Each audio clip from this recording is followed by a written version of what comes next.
Et je vous présente maintenant l'auteur du graphe qui est en ce moment sur cet écran. Il s'agit de C215, un graffeur bien connu des milieux, du street art, que tout Paris s'arrache et qui nous a fait le cadeau de notre logo d'aujourd'hui et du t-shirt qui va avec. Est-ce qu'il y a une cravate peut-être pour moi?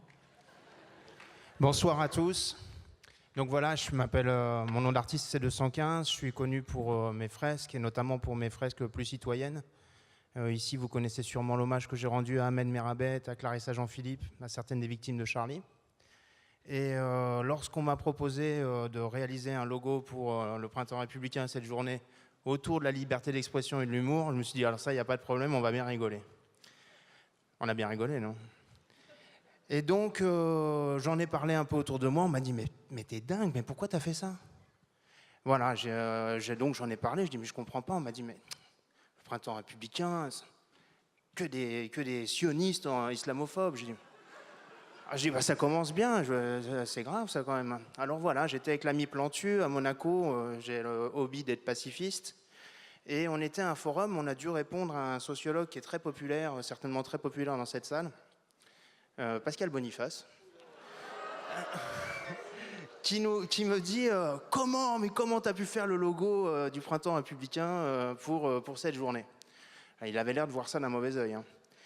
Et en fait, je lui dis mais non, c'est vraiment une journée sur la liberté d'expression et l'humour. On va bien rigoler, il y aura même Manuel Valls. Je lui dis ça sera l'occasion de boire un coup. Il y aura sûrement une buvette. Non, voilà, non, Manuel Valls, attention, il est très drôle. Je l'ai rencontré à Matignon l'année dernière au déjeuner de la DAGP. Véridique.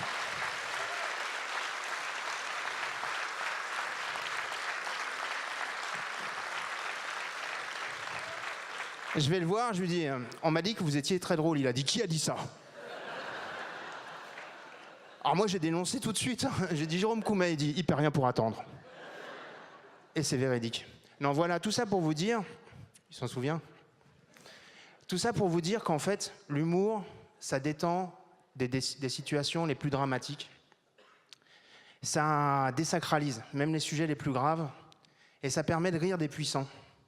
Et ce sont en fait, c'est une arme en tout cas contre le despotisme, contre la dictature, contre ceux qui prétendent que leur vérité est une vérité qui peut s'imposer aux autres.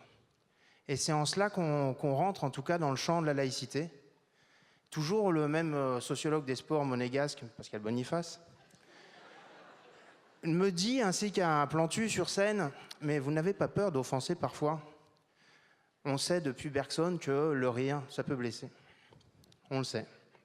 On rit au détriment d'eux. Mais néanmoins, je lui ai rappelé, je lui ai dit, vous savez, on peut sacraliser tout et n'importe quoi. Vous êtes sociologue des sports, on peut sacraliser une équipe de foot, on peut devenir hooligan, on peut tuer au nom de la sacralité qu'on a octroyée à cette équipe de foot, et il est de l'ordre de la société de mettre un petit peu de police dans tout ça, d'imposer au club de faire le ménage en ses rangs. C'est comme ça. Il y a des hooligans pour toute forme de sacralité, et le blasphème, en tout cas, n'existe que pour ceux qui croient. Ça, c'est... Donc voilà, lorsqu'il s'agit d'être toujours Charlie, ben, j'essaie de toujours placer une petite blague. Pas toujours drôle comme Charlie, enfin qui fait pas rire tout le monde, n'est-ce pas Manuel Valls? Et j'espère qu'en France, en tout cas, on pourra continuer à défendre cette belle liberté d'expression, ce droit à l'humour, ce droit à la dérision, à l'autodérision, qui fera toujours trembler ceux qui n'ont pas d'humour. Merci, au revoir.